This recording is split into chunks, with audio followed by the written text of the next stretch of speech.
정치 강대강 제대로 붙어보시죠. 여의도 촌철살인. 월요일의 정치 토크 여의도 촌철살인. 날카롭고 예리한, 그러면서 욕심이 그렇게 많지 않은 두 분의 정치 분석 한번 시작해보겠습니다. 더불어민주당 민병두 의원 나오셨고요. 안녕하세요. 네, 안녕하세요. 네, 그리고 자유한국당의 김용태 의원 함께합니다. 어서 오세요. 예, 안녕하십니까, 김용태입니다. 네, 그 주말 사이에 또 신종 코로나 바이러스 확진자가 나왔습니다. 3명 더 늘어난 거죠. 27명 뭐 그랬으니까. 행사는 줄줄이 취소가 되고 자영업하는 분들 한숨소리가 더 깊어지고, 그래서 저희가 이제 좀 경제적인 측면에서 우리 정치인들이 어떻게 좀 할 수 있는 게 있냐, 이거 한번 조금 여쭤보려고 했는데, 정치권 역할 이 상황에서 어떤 게 필요할까요? 우선 민병두 의원님. 제가 주말 사이에 동네를 쭉 다녀봤는데 네. 아마 주중에 그 오피스타운이 있는 곳은 좀 다르겠습니다만 베드타운 같은 경우는 사실 그 자영업자들의 한숨소리와 눈물소리가 대단합니다. 네. 살다 이런 경우는 처음 봤다는 것이죠. 정부의 코로나 안전제 대책에 대해서는 비교적 잘하고 있다 하는 생각들을 하고 계신데 네. 손님이 아예 없는 거죠. 예. 우리 지역에서 가장 제일 잘 된다는 식당도 그저 한두 테이블 정도인 거예요.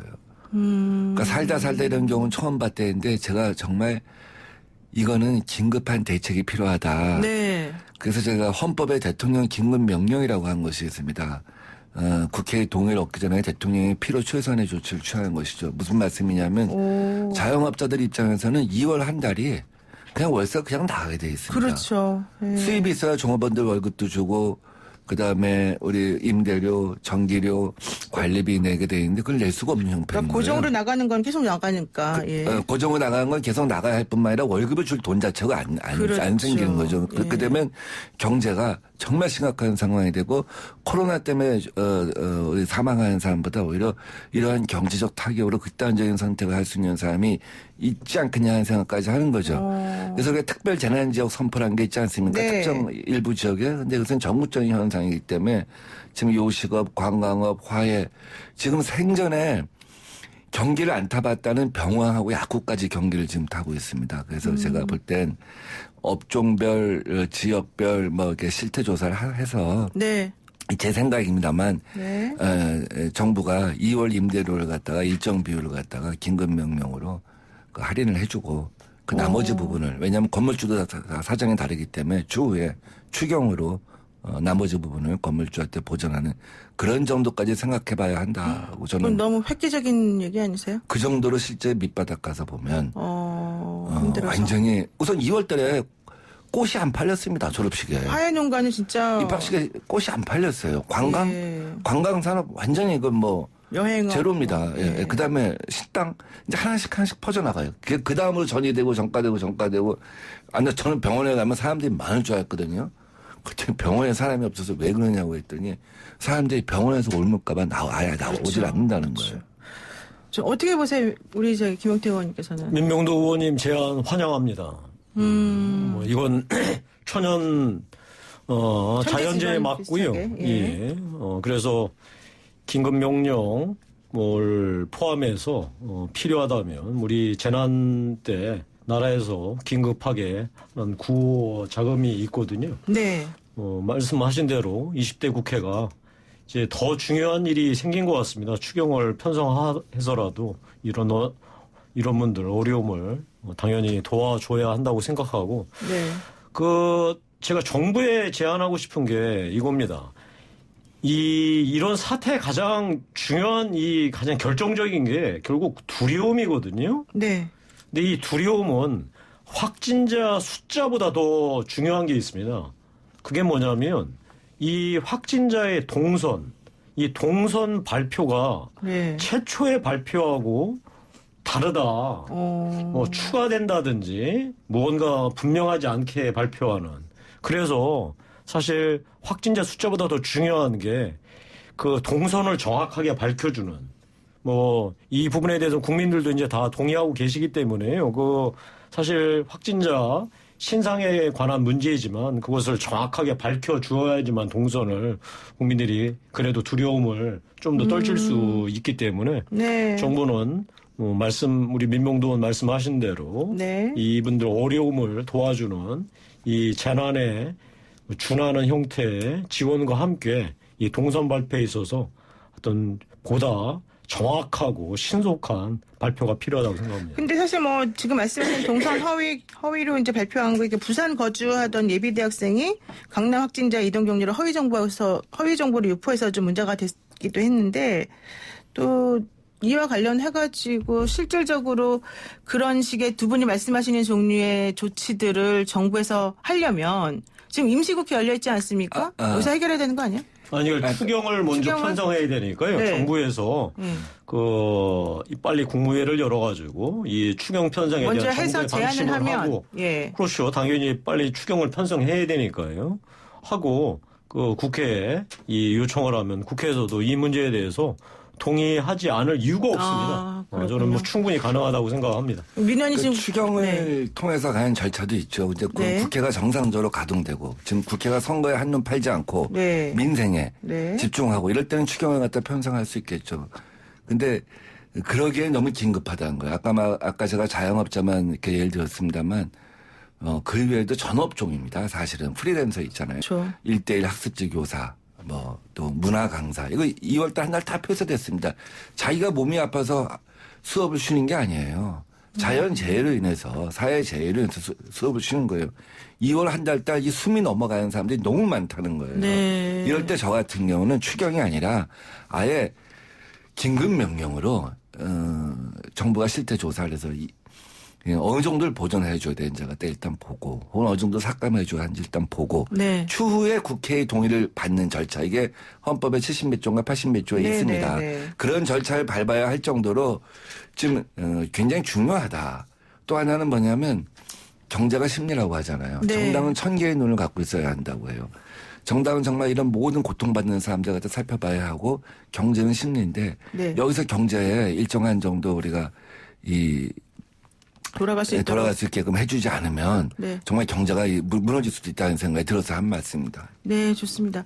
그리고요, 또 이제 이런 좀 약간 저는 좀 이게 중요한 문제인지 잘 모르겠는데 여야가 이 신종 코로나 확산 대책을 논의할 국회 그 대책특별위원회 구성을 하긴 했는데 이 이름을 놓고서 서로 지금 얘기가 있다는 거예요. 민주당은 신종 코로나 이렇게 얘기하는 게 맞다 그러고 한국당은 우한 폐렴이라는 걸 넣자는 얘기인데 그리고 위원장을 어느 분이 하실지도 사실은 정하지도 못했다는 건데 이렇게 뭐 이름이 중요하고 이런 겁니까? 이거는 우선 김용태 의원님 어떻게 보세요? 전혀 중요하지 않죠. 네, 근데 왜 이러는 거죠? 저는 우한 폐렴이라고 부르는 거 적절치 않다고 생각합니다. 네. 신종 코로나 바이러스 이 신드롬이라고 하는 게 당연히 맞고요. 중요한 건 아까 말씀드린 대로 이 신속한 대책을 내야 되고 사실 국회에서 지금 이 대책으로 거론되는 감염병 관련한 이 개정안. 네. 사실 그것도 이제 중요하긴 한데 아까 말씀드린 대로 지금 이제 경제적 어려움이 훨씬 크기 때문에 경제적 어려움을 어떻게 극복할지 특히 이 정부에서 빨리 신속하게 방침을 밝혀서 이분들에게 실질적인 경제적 지원이 들어갈 수 있도록 하는 게 중요하다고 생각합니다. 네, 그렇군요. 정치를 하고 정당을 하는 사람들은 적어도 국민들보다 세상을 보는 시각이나 인식이 최소한 반보는 앞서가야 한다고 생각해요. 지금 일반 국민들이 우한 폐렴이라고 부르신 분이 없습니다. 다 코로나 뭐 길게 발음 안 하더라도 이렇게 얘기하는데 정치 집단에서 수권 정당하다 생각한다면 있을 수 없는 고집이죠. 저는 아까 우리 확진자 이런 동선 공개해야 한다는 얘기했지만 제일 위험한 게 생활 감염보다 선거 감염이에요. 선거 감염이요? 오. 지금 생활 감염 2차, 3차 발생했는데 선거 감염 생기잖아요. 네. 어느 후보 있잖아요. 지금 지역을 샅샅이 다니고 있습니다. 새벽부터 밤까지. 악수한 거 동선 나중에 기억도 못해요. 어디 갔는지. 어느 식당 가서 하루에 악수를 하고 어디 식당 가서 술을 갖다 따라주고 갔는지를 갖다 20군데 30군데 지나가면서 그리고 무슨 문화 행사 각종 다 다니지 않습니까? 동네 무슨 식당뿐만 아니라 무슨 우리 도소매 무슨 안경점 안 가는 데 없이 다 지나가요. 네. 정육점. 하루에 수백 군데 점포를 지나가고 하루에 수백 군데 식당을 가면서 숫자 나누는데 저 선거 가면 정말 심각하다고 생각하거든요. 그래서 우리가 얘기하는 게 2월 한 달은 선거 출마하려고 하는 사람들 기존의 선거운동 방법 완전히 중지하고 국회의원들은 국회에서 살자 2월 한 달 동안 그 네. 남은 숫자 다 해결하자. 생활 감염보다 더 무서운 게 정치 감염이고 선거 감염이고 이건 정말 돌아다니는 화약고다. 저는 이렇게 생각합니다. 국회에만 있어 주십시오. 제발 국회의원들. 네. 어떤 분들은 그동안에는 이제 선거운동 하러 다니지 않겠다 이런 얘기 하시는 분도 계시지만 또 아닌 분도 있다 이런 얘기네요. 자, 그러면 여러분들 이제 그 코로나 얘기는 여기까지 좀 하고요. 그 추미애 법무부 장관이 그 공소장 비공개 방침을 밝힌 다음 날에 청와대 선거개 의혹 사건 공소장이 사실은 언론을 통해서 아주 전문이 다 공개가 됐습니다. 두 분 다 이거 보셨을 것 같은데 김원태 의원님 보시고 나서 어떤 생각이 드셨어요? 조삼모사죠. 조삼모사요. 예. 예. 뭐 공개될 텐데 그걸 굳이 왜 막았을까요? 왜 그랬을까요? 제 보기에는 뭐 청와대 지시는 아니었던 것 같고 예. 본인이 판단해서 본인이 무언가 한 건 하고자 했던 것 같은데 네. 참 그야말로 원발에 오줌 넣기 아랫돌 빼서 윗돌 갯는 바보 같은 지시였던 것 같습니다. 그러니까 이 공소장 그리고 이제 특히 추미애 장관이 악수를 두다 보니까 정말 악수에 악수를 계속 거듭한 꼴이 뭐 미국에는 공소장 공개가 그게 공소장 비공개가 원칙이다. 예외적으로 네네. 공개 안 할 수도 있다는데 원칙은 공개고 예외적으로 안 할 수 있다라는 게 후에 드러나서 네, 또 망신당하지 않았습니까? 뭐 참 그 답답한 노릇이고 국민들께서 뭐 빤히 보고 계시니까요. 추미애 장관이 공소장 비공개에 한 여러 가지 상황들을 어떻게 보실지 뭐 국민들 판단에 맡기면 될 것 같고. 내용은 어때요, 내용? 공소장 내용 뭐 황당하죠. 뭐 여러분들이 그렇게 말씀을 하시더라고요. 네. 양두구육. 근데 저도 오늘 처음 알았습니다. 양두구육의 고사성어의 이 어원이 네.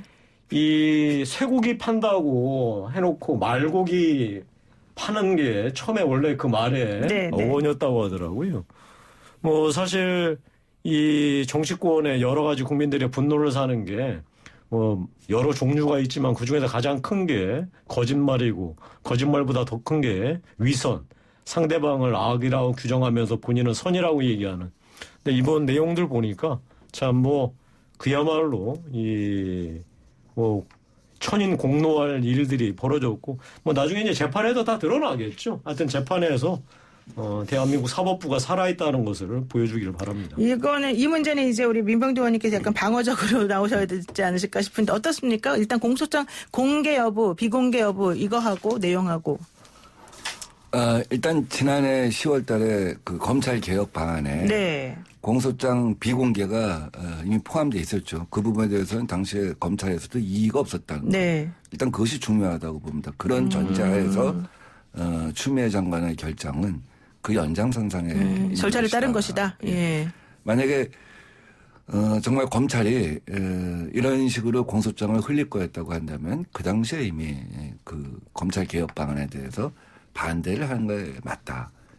근데 그 당시에 동의를 해놓고 지금처럼 편법으로 공소장을 흘리는 것은 역시 지난 우리가 8, 9개월 동안 검찰이 정치를 하는구나 네. 하는 오해를 갖다 불러일으키지 않았습니까? 네네. 선별적 수사에 인디안 기후재식 수사 이런 비판을 받았는데 그 연장선상에 있는 것이 아닌가 하는 생각이 들고요. 저도 이제 국회에서 굉장히 많은 고민을 합니다. 국회가 자료를 요구했을 때 증언감정법에 따라 반드시 제출해야 한다라고 되어 있지만 또 예외 조항이 있어요. 그 예외 조항 갖고 다툴 때 굉장히 복잡한 사실은 법리적 쟁점들이 많이 있습니다. 예컨대 뭐 보훈심사 같은 경우 회의록 공개하라고 하면 정부에서는 절대로 공개하지 않습니다. 왜냐하면 그 다음부터는 누가 보훈심사위원을 갖다가 하겠냐. 네. 이름이 다 공개되면 누가 네. 찬성하고 누가 반대인지 인터넷에 다 공개되고 엄청난 이 폭탄을 갖다 맞을 텐데 그렇게 할 수가 없다는 거예요. 또 그 얘기를 듣고 나서 보면 그 얘기도 또 일견 일리가 있어요. 네. 다음에 이제 최종적으로는 이것이 다음에 검찰 개혁의 정신을 볼 때 이걸 그 당시에 공개하지 말자고 하는 것은 그 재판에 선입관을 준다, 재판에 영향을 준다, 뭐 이런 것이 그 당시에는 검찰과 법무부 간에 공감대 있었던 거 아니었겠습니까? 네, 그래서 네, 그런 연장선상에서 저는 이해할 수 있다 이렇게 보고 있습니다. 네. 근데 사실관계 하나는 예, 좀 예. 바로 잡아야 할 것 같습니다. 뭐 우리 민병도 의원님 말씀 한편으로는 일리 있는데 이번에 이 공개된 게 그 검찰이 자의적으로 공소장을 공개한 게 아니고요. 국회가 그러니까 국민의 이름으로 이 공소장 그 공개를 이제 요구했고 그거를 이제 추미애 법무부 장관이 거부한 거 아니겠습니까? 네. 그러니까 이 국회는 국회 증언 감정법이 있고 감정법에 의해서 법무부에 공소장 공개를 요청했는데 이걸 정당한 사유 없이 저는 공개하지 않은 것 자체가 문제라고 이제 판단하고 있고요. 하여튼 이 부분에 대해서는 아까 이미 뭐 이제 공개가 되어버렸으니까 아까 말씀드린 대로 사법부가 네. 엄중하게 이 재판을 해주시기를 바랍니다. 네, 뜨거운 토론을 열기를 일단 여기서 잠시 식히고 전하는 말씀 듣고 오겠습니다.